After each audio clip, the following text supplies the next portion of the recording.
Well, folks, it's over. For better or for worse, and definitely not for fucking better, the shit show has ended. This right here is MAGA Republican, conservative dish rag, and Matthew Broderick looking like motherfucker.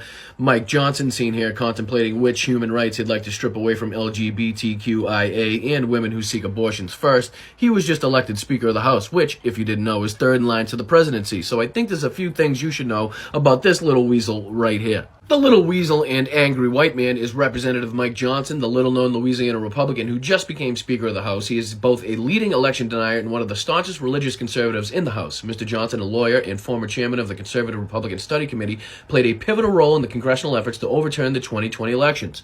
Go fucking figure on that one. An evangelical Christian, he has voted for a national abortion ban and co-sponsored a 20-week abortion ban, earning him an A+ rating from the anti-abortion group Susan B. Anthony Pro-Life America. On the day the Supreme Court voted to overturn Roe v. Wade, he celebrated it, calling it, quote, an extraordinary day in American history that took us almost a half a century to get to, end quote. He hosts a religious podcast with his wife and considers Representative Jim Jordan of Ohio, yes, Representative Jim Jordan, who covered up the sexual assault allegations at Ohio State, one of the founders of the ultra-conservative House Freedom Caucus, a fucking mentor. That's his fucking mentor. Last year, Mr. Johnson introduced a bill that prohibited the use of federal funds that provided sex education to children under 10, including any LGBTQ topics, a proposal that critics called the national version of Don't Say Gay. He called it common fucking sense. He also opposed legislation to mandate federal recognition for same-sex marriages, a bill that passed with strong bipartisan support in both the House and Senate, and he has long opposed sending aid to Ukraine. So before the national media starts giving them praise and the GOP breaks their fucking arms trying to pat themselves on the back for finally getting their shit together after it took 15 fucking votes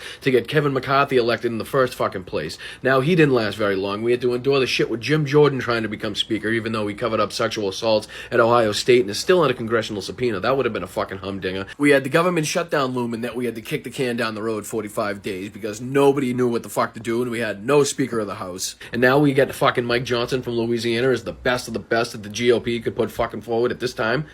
Says a lot about where the Republican Party is at. Unfucking believable. Do they think they actually accomplished fucking something with this? They think they actually got something done. How is this going to help the American people? Riddle me that fucking Batman.